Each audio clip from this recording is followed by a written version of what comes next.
السلام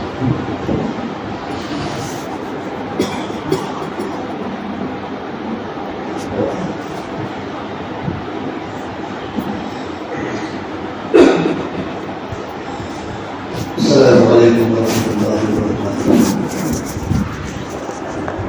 بسم اللہ الرحمن الرحیم. الحمد للہ رب العالمین والصلاة والسلام علی رسول الامین وعلی من تبعهم بإحسان إلی یوم الدین ودعا بدعوته إلی یوم الدین. اما بعد. اعوذ باللہ من الشیطان الرجیم. بسم اللہ الرحمن الرحیم. یا ایھا الذین آمنوا کتب علیکم الصیام کما کتب علی الذین من قبلکم لعلکم تتقون. وقال رسول اللہ صلی اللہ علیہ وسلم من صام رمضان ایمانا واحتسابا غفر له ما تقدم من ذنبه. اللہ تبارک و تعالیٰ کا بے انتہا شکر و احسان ہے کہ اس نے ماہ رمضان جیسا مقدس مہینہ ہمیں اور آپ کو عطا کیا تاکہ ہم اور آپ اپنا تزکیہ کر لیں، اپنے نفس کو جو گناہ کی آلودگیوں سے ناپاک ہو گیا تھا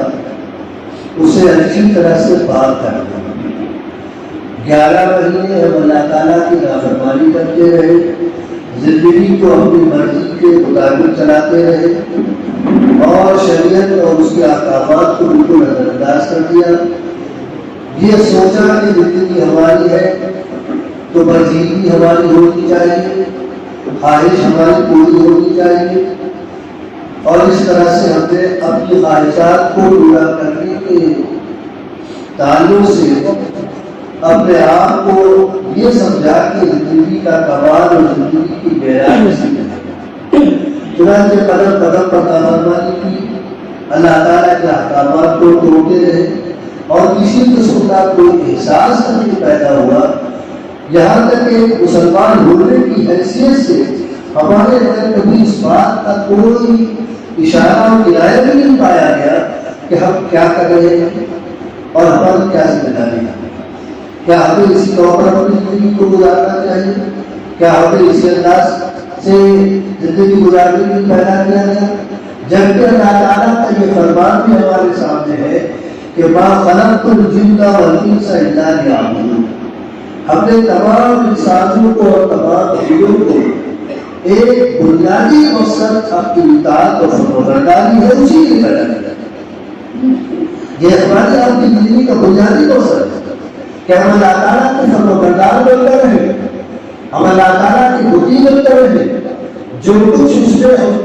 سے مطالبہ کیا ہے ہم اس کے مطالبات کو پورا کریں، کیونکہ وہ ہمارا پیدا کرنے والا، ہمارے مسائل کو حل کرنے والا، ہماری تمام ضروریات کو پورا کرنے والا ہے. اس کا اس قدر احسان، لہذا اس احسان کا تقاضا یہ تھا کہ ہم اللہ تعالیٰ کی نافرمانی کے قریب ہی کرنا ہے، اس کی اطاعت اور اس کی فرمانبرداری کو اپنا شعار بناتے، اپنی پہچان بناتے. ہمیں دیکھ کر لوگوں کو یہ احساس ہوگا کہ واقعی یہ مسلمان ہے، یہ اللہ تعالیٰ کا فرمانبردار ہے. لیکن ہم نے اس کے برخلاف اپنی زندگی کو گزارا، اور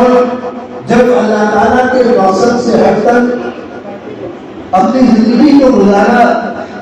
تو نتیجہ یہ ہوا کہ ہم اللہ تعالیٰ کی پکڑ اور اس کے عذاب کے مستحق قرار دیے گئے یا کم سے کم مستحق ہو گئے.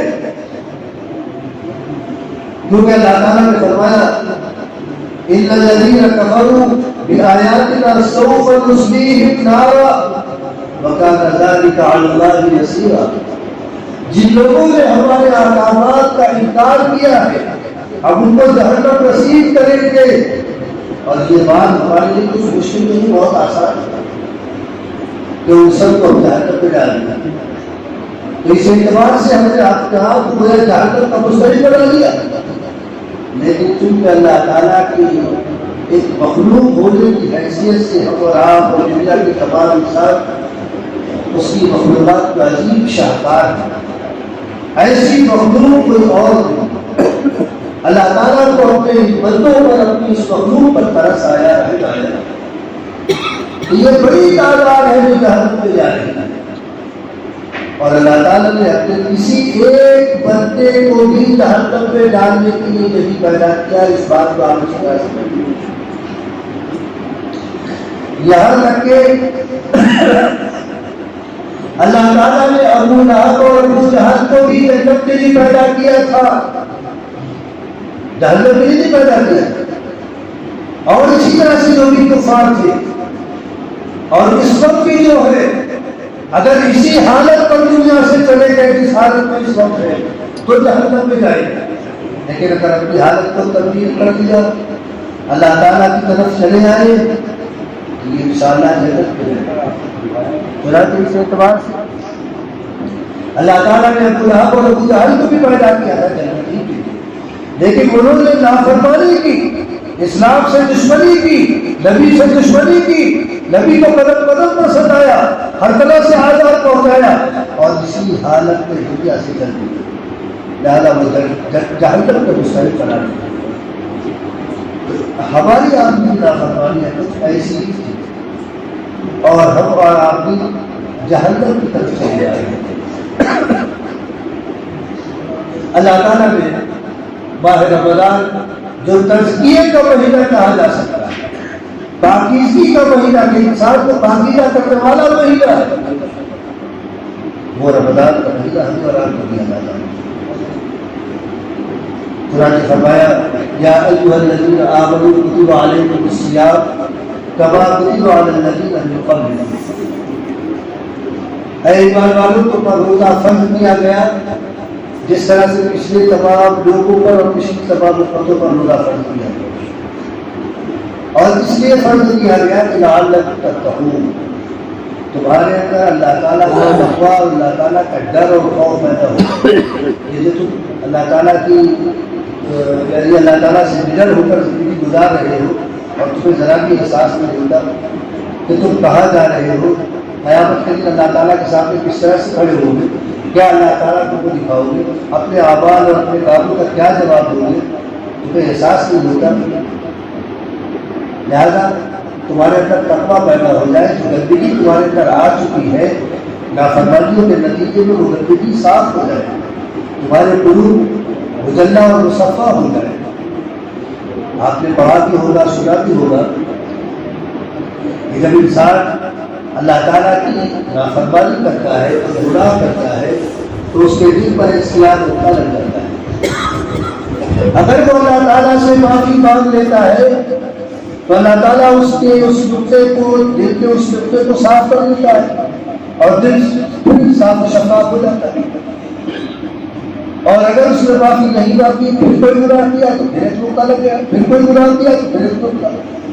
اس طرح سے ایک وقت ایسا آتا ہے کہ پورا دل سیاہ ہو جاتا ہے۔ ہمارے دلوں کی حالت ویسی ہی ہوتی ہے۔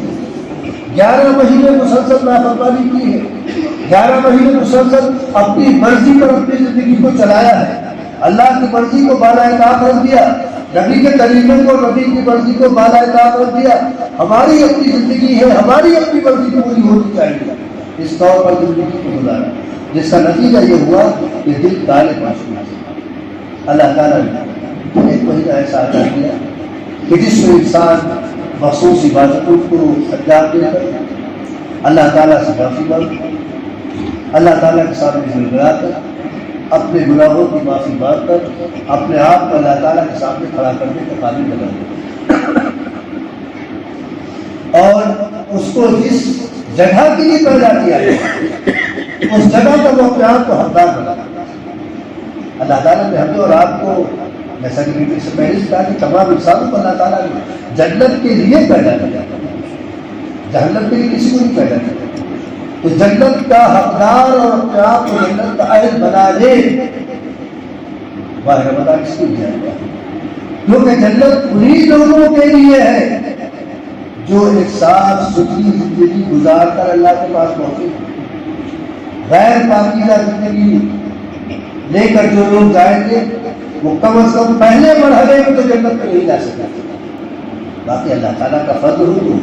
غلط بات نہیں، ورنہ ضابطے کے اعتبار سے پہلے مرحلے کو تو جنت نہیں مل پائے گی، کیونکہ اللہ تعالیٰ نے صاف طور پر کہا ان الذین کفروا بآیاتنا سوف یصلون، جو ہماری آیات کا انکار کریں گے، جو ہمارے احکامات کی خلاف ورزی کریں گے، ہم کو جہنم نصیب کریں گے، اور یہ کام ہمارے لیے کوئی مشکل نہیں۔ تمہارا اللہ تعالیٰ نے رمضان کا مہینہ دیا جس میں روزوں کا مطالبہ کیا، یہ کہہ کر کہ من شہید منکم الشہر فلیصم، اس مہینے کو جو بھی اپنی زندگی میں پائے اس کی ذمہ داری ہے کہ وہ روزے کی حالت میں اس مہینے کو گزارے، اور روزہ اس لیے رکھوایا گیا کہ لعلکم تتقون، تمہارے اندر تقویٰ اور اللہ تعالیٰ کا خوف پیدا ہو جائے، جو بھی خوفی کی زندگی ہے تمہاری وہ تبدیل ہو جائے، ہر کام کو کرنے کے وقت میں تمہیں اس بات کا احساس بھی نہیں ہوگا کہ تم اس کا کیا جواب دو گے، اللہ تعالیٰ کے سامنے کس طرح سے کھڑے ہو گے، تمہیں کوئی خیال نہیں ہوگا۔ تو کم سے کم رمضان کے روزے رکھ کر تمہارے اندر یہ کیفیت پیدا ہو جائے کہ اللہ تعالیٰ سے ڈرتے اور زندگی کو اس کے تقاضوں کے مطابق گزارتے، کیونکہ جنت ایسے ہی لوگوں کے لیے تیار کی گئی ہے جو اللہ تعالیٰ کے تقاضوں کو پورا کرتے ہوئے اپنی زندگی کو گزارتے ہیں۔ چوتھے پارے میں صاف طور پر اللہ تعالیٰ نے بیان کیا وَسَارِعُوا إِلَىٰ مَغْفِرَةٍ مِّن رَّبِّكُمْ وَجَنَّةٍ عَرْضُهَا السَّمَاوَاتُ وَالْأَرْضُ أُعِدَّتْ لِلْمُتَّقِينَ، اپنے پروردگار کی مغفرت کی طرف دوڑ بڑھو اور اس جنت کی طرف لپکو جس کی وہ سطح زمین و آسمان جیسی، اور یہ جنت کس لیے تیار کی گئی معلوم ہے، اعدت للمتقین، جو پاکیزہ زندگی گزارتے ہیں، صاف ستھری زندگی گزارتے ہیں، دنیا میں تقویٰ کے ساتھ رہتے ہیں، اللہ تعالیٰ کے ڈر کے ساتھ اپنے شب و روز گزارتے ہیں، ان کے لیے یہ جنت تیار کی گئی۔ یا دوسری جگہ اللہ تعالیٰ نے فرمایا وَأَمَّا مَنْ خَافَ مَقَامَ رَبِّهِ وَنَهَى النَّفْسَ عَنِ الْهَوَىٰ فَإِنَّ الْجَنَّةَ هِيَ الْمَأْوَىٰ، جو لوگ اللہ تعالیٰ کے سامنے کھڑے ہونے سے ڈر رہے ہیں، ایسا نہیں ہے کہ قبر میں رکھ دیے گئے ہمارا نام و نشان بھی گئے، آپ کس کو اللہ تعالیٰ کے سامنے کھڑا ہو جائے، ہم بن گئے، ختم ہو گئے، ہمارا نام و نشان بھی گئے، نہ گوشت جسم کا رہا، نہ ہڈیاں باقی نہیں، ہڈیاں بھی رہنے رہنا ہو کر خاک میں مل گئی، اب کس کے اندر کی گویا وہ ہے قدرت ہے کہ ہم کو کھڑا کر سکتے ہیں۔ اللہ تعالیٰ فرماتا ہے وَأَمَّا مَنْ خَافَ مَقَامَ رَبِّهِ، جو اللہ تعالیٰ کے سامنے کھڑے ہونے سے ڈرا، وَنَهَى النَّفْسَ عَنِ الْهَوَىٰ، اور اپنے آپ کو اس نے نفسانی خواہشات سے روک کر رکھا، فَإِنَّ الْجَنَّةَ هِيَ الْمَأْوَىٰ، ایسے لوگوں کا ٹھکانہ ہے جنت۔ منمانی کرنے والوں کے لیے جنت نہیں ہے، اپنی مرضی کی زندگی گزارنے والوں کے لیے جنت نہیں ہے، ہر کس و ناکس جنت میں پہنچ جائے، ایسا نہیں ہے، وہ ایک پاکیزہ مقام ہے اور پاکیزہ لوگ بھی اس میں جا سکتے ہیں۔ تو یہ رمضان کا مہینہ ہماری آپ کی پاکیزگی کے لیے دیا گیا ہے، ہر ایک نے اپنے اپنے ظرف کے اعتبار سے اس سے انصاف کیا، اس کے خیر و سعادت کو اپنے لیے اکٹھا کیا، اور جو کچھ بھی اللہ تعالیٰ نے وعدے کیے تھے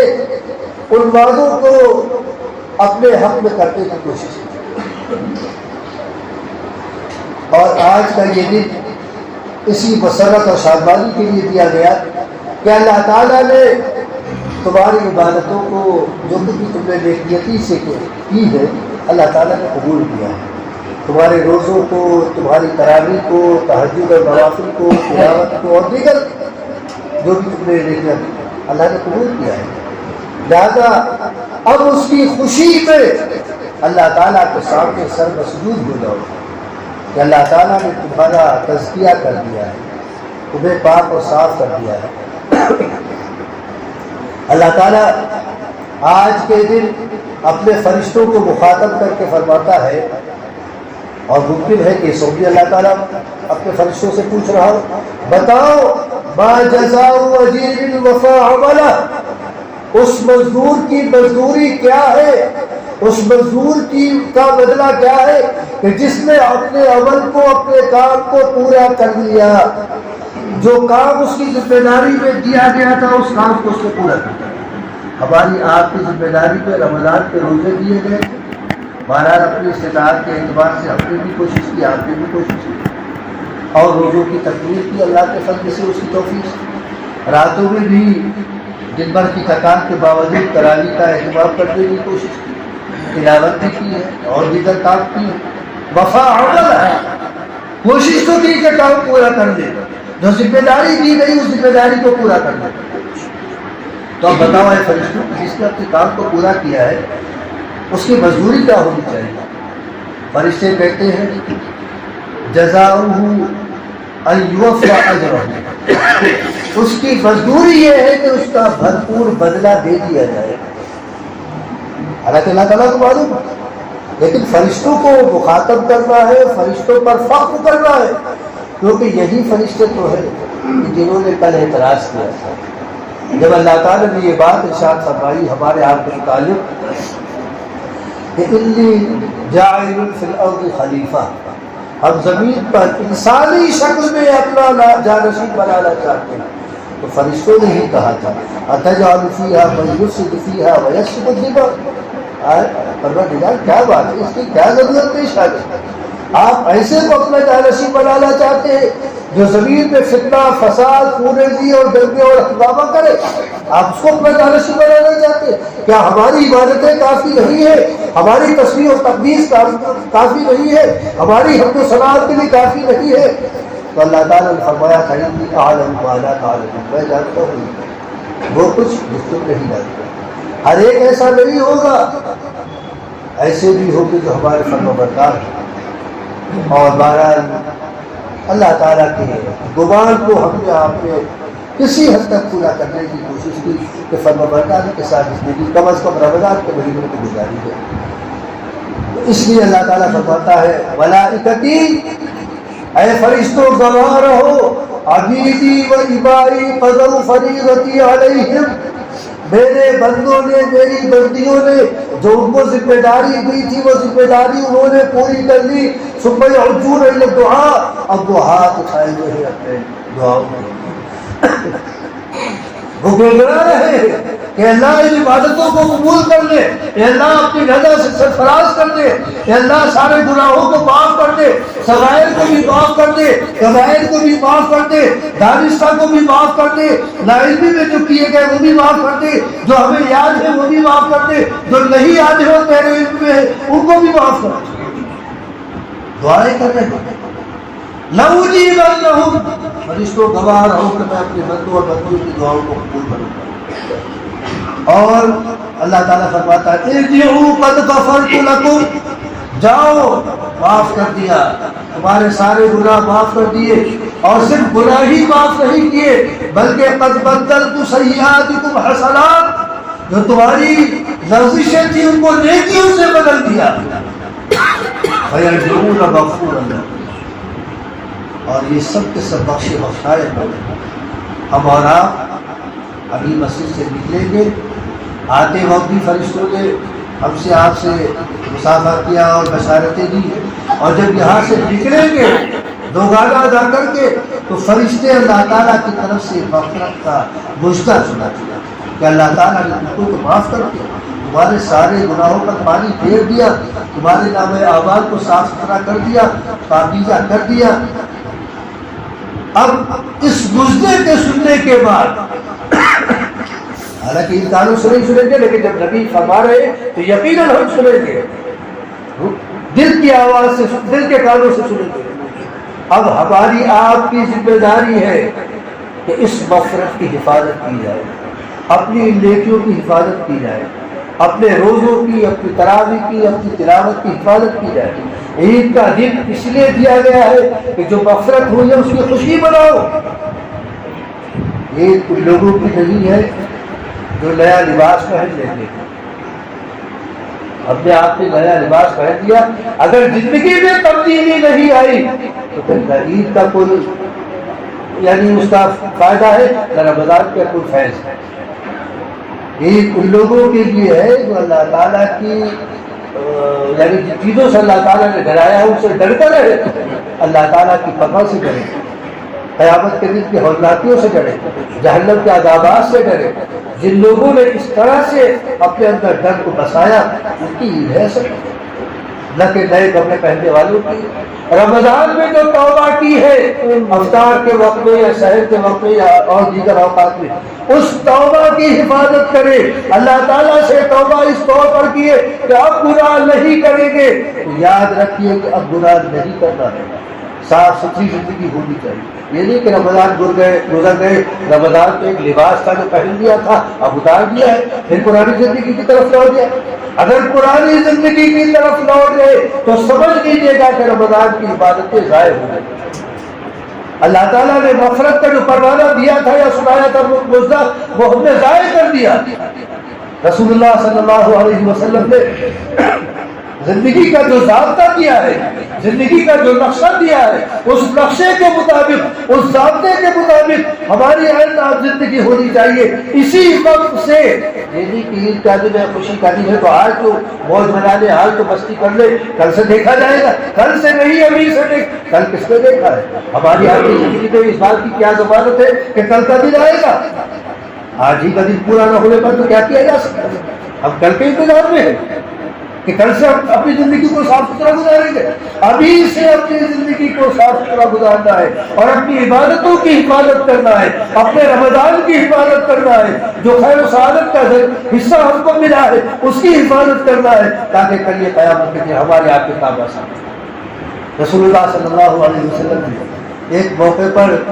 میدان حشر کی منظر کشی کی تھی۔ آپ نے فرمایا تھا اس موقع پر مختلف چیزیں بیان کرنے کے بعد، انا انه سيجاء برجال من امتي فيؤخذ بهم ذات الشمال، سن لو کہ میری امت کے کچھ لوگ قیامت کے دن لائے جائیں گے جن کو بائیں طرف لے جایا جا رہا ہوگا، اور بائیں طرف لے جانے کا مطلب یہ ہے کہ ان کو جہنم میں دھکیل دیا جائے گا۔ نبی رحمت للعالمین ہے، آپ برداشت نہیں کر سکیں گے، آپ کہیں گے یا رب اصحابی، اے پروردگار یہ میری امت کے لوگ ہیں، یہ ادھر کہاں لے جائے جا رہے ہیں؟ تو اللہ تعالیٰ کی طرف سے کہا جائے گا اِنَّكَ لَا تَدْرِي مَا أَحْدَثُوا بَعْدَكَ، اے نبی آپ کو کیا خبر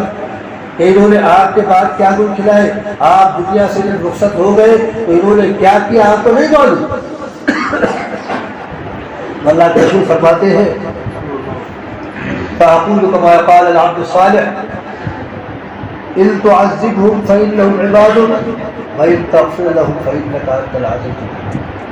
وَكُنْتُ عَلَيْهِمْ شَهِيدًا مَا دُمْتُ فِيهِمْ فَلَمَّا تَوَفَّيْتَنِي كُنْتَ أَنْتَ الرَّقِيبُ۔ میں عالم الغیب نہیں ہوں، مجھے نہیں معلوم کہ انہوں نے میرے بات بات کیا، جب تک میں ان کے درمیان رہا ان کی رہنمائی کرتا رہا، اور جب میں دنیا سے رخصت ہو گیا تو پھر آپ ان کے نگرانی، اگر آپ ان کو سزا دیتے ہیں تو یہ آپ کے بندے، اور اگر آپ معاف کر دیتے ہیں تو بہرحال آپ حکیم ہے اور زبردست ہے، آپ کے فیصلے پر کوئی بھی نہیں اٹھا سکتا ہے۔ تو اللہ تعالیٰ فرمائے گا إِنَّهُمْ لَمْ يَزَالُوا مُرْتَدِّينَ عَلَىٰ أَعْقَابِهِمْ مُنْذُ فَارَقْتَهُمْ، آپ نے ان کو جس شاہراہ پر کھڑا کیا تھا، آپ کی آنکھ بند ہوتے ہی انہوں نے اپنی زندگی کے راستے کو تبدیل کر دیا، پھر وہ پرانی زندگی کی طرف لوٹ گئے تھے، پھر وہی رسم و رواج باپ دادا کے طریقے اور خاندانی اصول انہیں پر چل پڑے تھے، اور انہوں نے اپنے آپ کو آپ کی دی ہوئی شریعت سے الگ کر لیا۔ لہٰذا ان کی سزا یہی ہے کہ ان کو باہر کر دیا جائے۔ لہٰذا ہم اور آپ اس موقع پر عہد کریں کہ اب سے ہم اپنی پاکیزہ زندگی کو یعنی پاکیزہ زندگی گزاریں گے، گناہوں سے پاک، تبھی عید کا اصل مزہ ہے، تبھی رمضان کا فیض ہے، اور تبھی وہ تمام وعدے اللہ تعالیٰ کے جو اللہ تعالیٰ نے اپنے نیک بندوں سے کیے ہیں ان کا ہم اپنے آپ کو اہل بنائیں گے۔ اور رسول اللہ صلی اللہ علیہ وسلم کا یہ فرمان کہ من صام رمضان ایمانا واحتسابا غفر له ما تقدم من ذنبه، ہم آپ بھی اس کے اہل بنائے جائیں گے کہ جس نے رمضان کی عبادتیں کری، بالخصوص روزے رمضان کے رکھے ایمان اور احتساب کے ساتھ، اس کی تمام سیئات سے درگزر کیا جائے۔ لہذا آج